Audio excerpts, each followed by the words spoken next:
আপনি যদি আপনার ফোনের ক্রোম ব্রাউজার অ্যাপসটি ব্যবহার করেন তাহলে ক্রোম ব্রাউজারে এই দুটি সেটিং এখনই করে নিন, নয়তোবা আপনাকে পস্তাতে হতে পারে। তো চলুন দেখে নেওয়া যাক ক্রোম ব্রাউজারে কোন দুটি সেটিং রয়েছে যা আপনার জানা খুব প্রয়োজন। তার আগে পেজটিকে ফলো দিয়ে ভিডিওটিকে সেভ করে রাখুন, নয়তোবা এই ভিডিওটি পরবর্তীতে আপনি নাও পেতে পারেন। তো প্রথম সেটিংটি জানার জন্য ক্রোম ব্রাউজার অ্যাপসটিকে কিছুক্ষণ ট্যাপ করে চেপে ধরুন, এরপর একটি অপশন খুলবে। তো এখানে দেখতে পাবেন অ্যাপ ইনফরমেশন, এই অপশনটিকে ক্লিক করুন।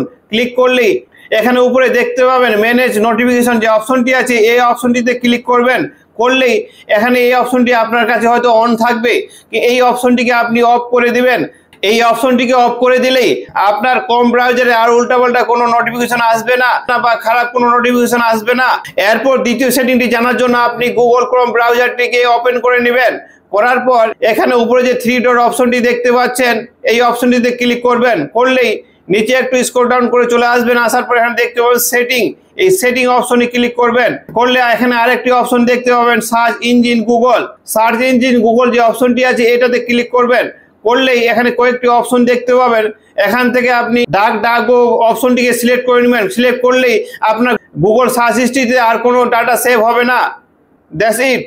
তো আপনাদের এই ইনফরমেশনটি ভিডিওটি কেমন লেগেছে অবশ্যই কমেন্ট বক্সে কমেন্ট করে জানাবেন। আর এইরকম নিত্য নতুন ইনফরমেশনটিক ভিডিও পাওয়ার জন্য পেজটিকে ফলো দিয়ে রাখবেন।